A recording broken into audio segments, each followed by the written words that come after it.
शमसुल इस्लाम जी की पुस्तक गोलवरकर की हमें हमारी राष्ट्रीयता की परिभाषा एक आलोचनात्मक समीक्षा के पिछले एपिसोड में हम इसके उपसंहार को कंप्लीट कर चुके हैं, जिसमें हमने जाना कि गोलवरकर कहते हैं कि दुनिया में अभी इनका लक्ष्य पूरा नहीं हुआ है और वे शाश्वत है। शाश्वत मतलब निरंतर चलते रहने वाला है। और वे हिंदुओं से आह्वान करते हैं कि यदि सिंहासन पर पुनः सत्तारूढ़ होना है तो अपनी नस्लीय चेतना को उन्हें जागृत करना पड़ेगा। तो यहाँ पर गौरतलब बात यह है कि वेदों से लेकर गोलवरकर तक के लेखन का एक ही सार है, और वो है इनका लक्ष्य में सफल होना। और लक्ष्य है सत्ता हमेशा हासिल करना और हमेशा टॉप पर बने रहना। यही इनका शाश्वत सत्य है या लक्ष्य है। इन सब चीजों के ऊपर चर्चा हमने पिछले एपिसोड में कर ली थी और अब हम चर्चा को यहां से आगे लेकर चलेंगे और आज शिवाजी के पत्र को लेंगे जो उन्होंने जय सिंह को लिखा था। तो चलिए मेरे साथ। जय भीम, मैं शालिनी और आप देख रहे हैं अंबेडकर नामा। परिशिष्ट अ, जय सिंह को लिखा शिवाजी का पत्र। हे सरदारों के सरदार, राजाओं के राजा, भारत के बगीचे के आम्र वृक्षों के व्यवस्थापक, रामचंद्र की चेतना और हृदय के अंश, तुम्हारे ही कारण राजपूतों का सर ऊंचा करके रहते हैं। बाबर के वंश की शान तुम्हारे ही कारण आज सर्वशक्तिशाली है और ये उसकी खुशकिस्मती है कि उसे तुम्हारी सहायता मिली है। हे जय शाह, जिसका भाग्य हमेशा युवा है और हमेशा बुद्धि प्रौढ़, कृपया शिवा का प्रणाम और आशीष स्वीकार करें। जगत नियता आपकी रक्षा करे, वह आपको धर्म का रास्ता दिखाए जो न्याय संगत है। तो ये पत्र है और मैं जल्दी जल्दी इसको पढ़ूंगी। इसमें ऐसा कुछ खास विवरण है नहीं। शिवाजी ने जय सिंह को बोला है कि आप औरंगजेब की जो है सिपे सालार न बने, ऐसा करने से हिंदुओं का ही नाश हो रहा है। तो उसको जस का तस पढ़ूंगी और जहां भी जरूरी लगेगा वहीं खाली इसको एक्सप्लेन करूंगी। मैंने सुना है कि आप मुझसे युद्ध करने तथा दक्कन को अपने अधीन करने के लिए आए हैं। आपकी इच्छा है कि इस जगत में आप अपना चेहरा हिंदुओं के हृदय और नेत्रों से निकले रक्त से आभा मंडित करें, लेकिन आप नहीं जानते कि आपका चेहरा काले रंग से रंगा है, क्योंकि इसकी वजह से ये देश और धर्म खतरे में हैं। अगर आप एक क्षण के लिए विचार करें और अपने हाथों और अपनी शक्ति का ख्याल करें तो आपको ये पता चलेगा कि किसके रक्त से आभा आएगी और इस दुनिया तथा उसके बाद की दुनिया में उस चमक का रंग क्या होगा। इसके अलावा अगर आप स्वयं अपने लिए दक्कन को जीतने आए होते तो मेरी आंखों पर आंखें और मेरा सिर आपके पैरों तले कुचले जाने के लिए जमीन पर पड़े होते। मैं अपनी पूरी सेना के साथ आपके घोड़े के सामने हाजिर हो जाता और इस कोने से उस कोने तक ये पूरा देश आपके हवाले कर देता। लेकिन असल में आप औरंगजेब और उसके तमाम लोगों के उकसावे पर आए हैं जो हिंदुओं को नष्ट कर देना चाहते हैं। तो वैसे इस पत्र के ऊपर मुझे ज्यादा भरोसा नहीं है। उसकी एक सबसे बड़ी वजह यह है कि इसमें कुछ ऐसी बातें लिखी हैं जो शिवाजी के व्यक्तित्व से मेल नहीं खाती हैं। जिसमें से एक सबसे बड़ी बात ये लिखी है कि मुसलमानों को मारें, उनका कत्लेआम करें, ऐसा आगे पत्र में मेंशन है। जबकि खुद इनके सिपे सालार जो थे और इनके तोप खाने के जो सरदार थे वो दोनों ही मुसलमान थे। इनके सलाहकारों में भी मुसलमान थे। ये सब कुछ हमने हिंसा, सांप्रदायिकता, मिथक और यथार्थ में राम पुनियानी जी की पुस्तक में पढ़ा है और इस पुस्तक के दौरान भी मैं इसका जिक्र लगातार करती रही हूँ। तो इसलिए मुझे इस जो पत्र है उसके ऊपर बहुत ज्यादा यकीन नहीं आ रहा है। आगे सुनिए, शायद हो सकता है मैं गलत हूं। आप लोग कमेंट सेक्शन में मुझे मेरा मार्गदर्शन जरूर कीजिएगा। मैं नहीं जानता कि मैं किस तरह आपका सामना करूंगा। अगर मैं आपका साथ देता हूं तो इसमें कोई मर्दानगी नहीं होगी, क्योंकि बहादुर पुरुष अवसरवादी नहीं होते। शेर लोमड़ी की नीति का पालन नहीं करता। या यदि मैं अपनी तलवार और खड़ग उठा लूं तो दोनों ओर के हिंदुओं का ही नुकसान होगा। बड़ा दुख यह है कि मुसलमानों के रक्त की प्यासी मेरी तलवार किसी और उद्देश्य के लिए म्यान से निकले।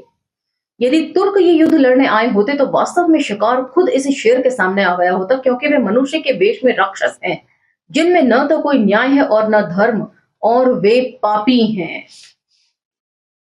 जब अफजल खान उनका प्रभुत्व स्थापित नहीं कर सका और शाइस्ता खान भी कोई बेहतर साबित नहीं हुआ तो आपको मुझसे लड़ने के लिए भेज दिया गया है, क्योंकि औरंगजेब खुद को मुझसे लड़ने में सक्षम नहीं समझता। उसकी इच्छा है कि हिंदुओं में कोई शक्तिशाली व्यक्ति जीवित न बचे। शेर आपस में लड़ते मरते रहें और अपंग हो जाएं ताकि लोमड़ी जंगल पर राज कर सके। ऐसा कैसे है कि उसकी ये गुप्त नीति आपको साफ-साफ नहीं दिखाई देती? ये स्पष्ट है कि आप उसके जादू के प्रभाव में आ गए हैं। आपने इस दुनिया में बहुत कुछ अच्छा-बुरा देखा है। आपने ज़िंदगी के बगीचे में फूल और काँटे दोनों काटे हैं। ये उचित नहीं है कि आप हम लोगों से युद्ध करें और हिंदुओं को मौत के घाट उतारें। जीवन में इतनी बुद्धिमत्ता हासिल कर लेने के बाद ये उचित नहीं है कि आप बचपना प्रदर्शित करें, बल्कि आप शेख सादी की एक कहावत याद करें कि घोड़े को हर रास्ते पर नहीं दौड़ाया जा सकता। बाज़ वक़्त बहादुरी का बेहतर हिस्सा विवेक होता है। अर्थ विदिन ब्रैकेट इसका अर्थ लिखा हुआ है। कई बार ये ज्यादा बेहतर होता है कि ढाल को फेंक कर भाग जाया जाए। चीता हिरण और दूसरे जानवरों पर हमला करता है। वे कभी शेर से भ्रातृ हत्या करने वाले युद्ध में नहीं उलझता। अगर आपकी तेज धार तलवार में सच में आन है, अगर आपके उछाल भरते घोड़े में सच्ची भावना है, तो आप उन पर हमला कीजिए जो धर्म के शत्रु हैं और इस्लाम की जड़ों और शाखाओं को काट फेंकिए। अगर दारा शिकोह इस देश का राजा बना होता है तो उसने अपनी जनता को दया और स्नेह से पाला होता। लेकिन आपने जसवंत सिंह को धोखा दिया। आपने पहले अपने दिल में सही गलत के बारे में नहीं सोचा। आप एक लोमड़ी की भूमिका निभाकर संतुष्ट नहीं हुए और यहाँ शेरों से लड़ने चले आए। क्या मिलता है आपको इस तरह दिन रात भागते रहने और मेहनत करने के बदले?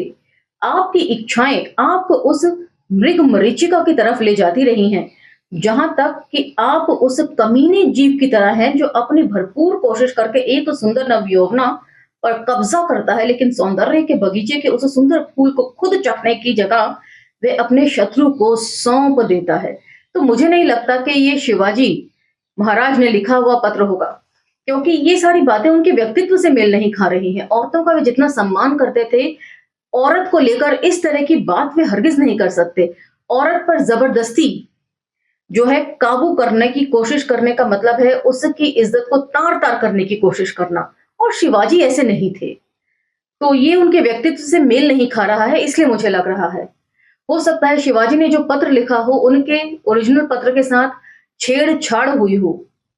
और बहुत सारे इतिहासकारों का तो ये भी मानना है कि शिवाजी जो है पढ़े लिखे थे ही नहीं। इसमें भी कॉन्ट्राडिक्शंस हैं बहुत सारे। तो इसलिए मैं कह नहीं सकती। आप में से जो भी जानकार हों, खास तौर से महाराष्ट्र के साथी, मेरा मार्गदर्शन इस बारे में जरूर करें। आप उस नीच व्यक्ति की दया पर पलकर गौरवान्वित कैसे हो सकते हैं? क्या आप जानते हैं कि जौहर सिंह को अपनी सेवाओं का क्या इनाम मिला? क्या आप जानते हैं कि किन किन तरीकों से उसने राजकुमार छत्रसाल के सामने आपदाएं पैदा की? क्या आप जानते हैं कि उस आदमी ने दूसरे हिंदुओं पर भी कितनी आपदाएं ला दी हैं? मुझे विश्वास है कि आपने खुद को उसके साथ जोड़ दिया है और अपने परिवार का स्वाभिमान उसके चरणों में बिछा दिया है। लेकिन उस जाल का क्या महत्व है जिसमें आप उस राक्षस के लिए फंसे हुए हैं? जिस बंधन में आप बंधे हुए हैं वे उस रस्से से मजबूत नहीं जिसमें वह अपने शेर को बांधता है। अपने उद्देश्यों को हासिल करने के लिए वे अपने भाइयों का खून बहाने में या अपने पिता की हत्या करने में भी नहीं हिचकिचाता। या यदि आप अपनी निष्ठा की बात करते हैं तो याद कीजिए कि आपने शाहजहां के साथ क्या व्यवहार किया था। यदि ईश्वर ने आपको कोई बुद्धि दी है या अगर आप अपने लिए अपनी मर्दानगी या पुरुषत्व पर कोई गौरव करना चाहते हैं तो अपनी तलवार उस देश के दुखों की भट्टी में दहकाइए जिस पर आपका जन्म हुआ है और अत्याचार से पीड़ित दुखियारों के आंसू पोंछ डालिए। ये हमारा आपस में लड़ने का वक्त नहीं है, क्योंकि हिंदू एक गहरे संकट का सामना कर रहे हैं।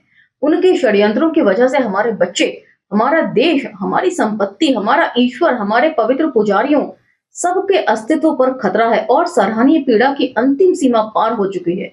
अगर कुछ दिन और इसी तरह का काम चलता रहा तो धरती से हमारा नामो निशान मिट जाएगा।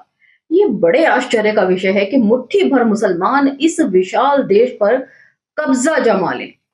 तो यहाँ पर शिवाजी इस तरह की बात कर रहे हैं, जबकि अभी मैंने आपसे कहा कि उनके सिपह सालार में मुस्लिम योद्धा भी थे, उनके तोपखाने के जो सरदार थे वे भी मुसलमान थे। और जब अफजल खान से लड़ने गए थे तो उस वक्त इनके मुस्लिम योद्धा ने ही इनको सलाह दी थी लोहे का पंजा अपने पास रखने के लिए।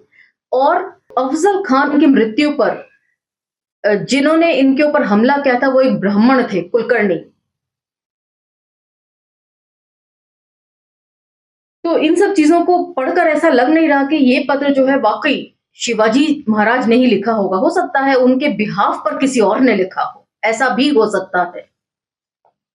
ये प्रभुत्व उनकी किसी बहादुरी की वजह से नहीं है। अगर आपके पास देख सकने वाली आँखें हैं तो देखिए, देखिए कि वह हमारे साथ क्या दोगली नीति खेल रहा है। कैसे वक़्त के साथ उसके चेहरे की रंगत बदलती है। वह हमारी ही ज़ंजीरें हमारे पाँव में बाँध देता है। वह हमारी ही तलवारें हमारे सर ध हमारी ही तलवारों से हमारे सर धड़ से अलग कर देता है। हिंदुओं, हिंदुस्तान और हिंदू धर्म को बचाने के लिए इस समय सबसे कठिन प्रयास किए जाने चाहिए। मैं एक प्रयास करना चाहता हूँ और स्थिरता लाना चाहता हूँ और अपने देश के लिए यथासंभव प्रयास कर रहा हूँ। तो ये भी गौरतलब बात है कि जिस समय शिवाजी का काल था उस समय अंग्रेजी शासन भी शुरू हो चुका था। अंग्रेजों का आगमन भारत में हो चुका था। तो वहां पर शिवाजी का ये कहना कि सिर्फ मुसलमान ही हमारे शत्रु हैं, ये बात मुझे कुछ हजम नहीं हुई। अपनी तलवार चमका लीजिए और तुर्कों के लिए एक तुर्क साबित होइए। अगर आप जसवंत सिंह से हाथ मिला लें और अपने हृदय को तिकड़मों से मुक्त कर दें तथा मेवाड़ के राणा से एकता स्थापित कर लें तो वास्तव में बहुत बड़े परिणाम की आशा है। आप सब हर ओर से टूट पड़े और युद्ध छेड़ दें। उस सांप को पत्थर से कुचल दें ताकि वे अपनी ही हरकतों के परिणामों तले दबकर नष्ट हो जाए और भविष्य में कभी भी दक्कन को अपने जाल में ना फंसा पाए। और इस बीच मैं इन सब की और दूसरे भालाधारी नायकों की सहायता से दूसरे दो शासकों विद इन ब्रैकेट बाजीपुर और गोलकुंडा के सुल्तानों से निपटता हूं ताकि मैं अपनी तलवारों की बौछार से मुसलमानों की सेना में गड़गड़ाते बादलों पर बरस सकूं ताकि दक्कन के एक कोने से दूसरे कोने तक में मोहम्मद वाद का नामो निशान मिटा दूं। उसके बाद चतुर कूटनीतिज्ञों और सेना की सहायता से दक्कन के पहाड़ों से निकलती हुई लहरों और झाग से भरी नदी की तरह मैं मैदानों में आ सकता हूं और फिर मैं सामने आकर स्वयं को आपकी सेवाओं में प्रस्तुत कर दूंगा और आपका फैसला सुनूंगा और हम चारों तरफ एक भयावह युद्ध की शुरुआत कर सकते हैं और हमारी सेना का ज्वार दिल्ली की दरकती हुई दीवार को नेस्तो नाबूद कर देगा ताकि कुछ ना बचे, न औरंग विद इन ब्रैकेट राजगद्दी और न जेब विद इन ब्रैकेट शान। तो औरंगजेब का ये मतलब है गद्दी की शान, ताकि उसकी अत्याचारी तलवार या नीतियों का जाल कुछ भी न बचे, ताकि हम शुद्ध खून की नदी में तैर सकें और अपने पुरखों की आत्मा को संतुष्ट कर सकें और न्यायपूर्ण तथा जीवन देने वाले भगवान के आशीर्वाद से हम उसे पाताल से भी नीचे दफन कर देंगे। अगर दो हृदय मिल जाएंगे तो वे हिमालय को भी उखाड़ सकते हैं। वे सभी सेनाओं को तहस नहस कर सकते हैं। मैं आपसे इस बारे में बहुत कुछ कहना चाहता हूं जो इस कागज में समा नहीं सकता। मैं आपसे बात करने का इच्छुक हूं ताकि कोई गैर जरूरी कष्ट या श्रम ना करना पड़े। अगर आपकी भी यही इच्छा है तो मैं आपके पास आऊंगा और सुनूंगा कि आपको क्या कहना है। आप एकांत में अपने दिल की बात कह सकते हैं और मैं कही गई बातों को गोपनीय रखने का प्रयास करूंगा ताकि हम हाथ मिलाकर प्रयास कर सकें और उस पागल राक्षस पर कुछ जादू टोना कर सकें। मैं अपनी तलवार, अपने घोड़े, अपने देश, अपने धर्म की कसम खाता हूं कि आपको इसमें कोई नुकसान नहीं पहुंचेगा। नहीं तो हम अपने उद्देश्य को पूरा करने के लिए कोई दूसरा रास्ता तलाशेंगे और इस दुनिया तथा इसके बाद की दुनिया में अपना नाम करेंगे। अफजल खान वाली घटना को लेकर अफजल खान वाली घटना को लेकर सशंकित ना होइए। उसकी जो रिपोर्ट है वह सच नहीं है। तो यहां पर रिपोर्ट शब्द का भी इस्तेमाल किया गया है। उसने गोपनीय तरीके से मुझे मारने के लिए 1200 हबशी विद इन ब्रैकेट अफ्रीकी लड़ाकों की टुकड़ी छुपा रखी थी। अगर मैंने अपने हाथ पहले नहीं उठाया होता तो आपको यह पत्र कौन लिखता? लेकिन आप कोई ऐसी चीज करेंगे इसका मुझे विश्वास नहीं है। हमारे बीच कोई अंतर्निहित शत्रुता नहीं है, या फिर अगर मुझे आपसे इच्छित उत्तर मिलता है तो मैं खुद को ही आपके सामने रात में अकेले प्रस्तुत कर दूंगा और मैं आपको वह पत्र दिखाऊंगा जो मैंने शाइस्ता खान से चतुराई पूर्वक हासिल कर लिया था ताकि मैं आपके मस्तिष्क से सारी आशंकाएं मिटा सकूं और आपको आपकी मीठी नींद से जगा सकूं। और अगर मेरा ये पत्र आपको प्रभावित नहीं कर सका तो मैं वास्तव में आपकी सेना का सामना अपनी तलवार से करने के लिए तैयार हूं। कल जब सूर्य अपना चेहरा शाम के बादलों में छुपाएगा तो मेरी तलवार का उदयमान चंद्रमा अपनी रोशनी बिखेरेगा। बस इतना ही ईश्वर आपका सहायक हो। तो शिवाजी का ये पत्र जो उन्होंने जय सिंह को लिखा था वो हमने सावरकर के हिंदुत्व में भी पढ़ा था और 2 एपिसोड इस पे बने थे, एपिसोड 19 और एपिसोड 20। उसमें जाकर भी आप इस पूरे डिस्कोर्स को सुन सकते हैं और उसमें जो बातें पत्र की लिखी थी सावरकर ने वो इसमें मुझे नहीं मिली हैं, इसलिए मेरा डाउट जो है वो बढ़ता है। नीचे अब एक फुटनोट है जो मैं आपके लिए पढ़ देती हूँ। शिवाजी सोवेनियर से with in bracket note, Shivaji का औरंगजेब के मुख्य सेनापति जय सिंह को लिखा यह पत्र स्पष्ट करता है कि हिंदू औरंगजेब के साथ भी थे। शिवाजी से लड़ने के लिए भेजी गई मुस्लिम सेना का कमांडर एक राजपूत राजा था। जय सिंह की बेटी की शादी औरंगजेब के बेटे से हुई थी जो औरंगजेब के बाद मुगल शहंशाह बना, शमसुल इस्लाम। इन सभी बातों पर गौर किए जाने की जरूरत है।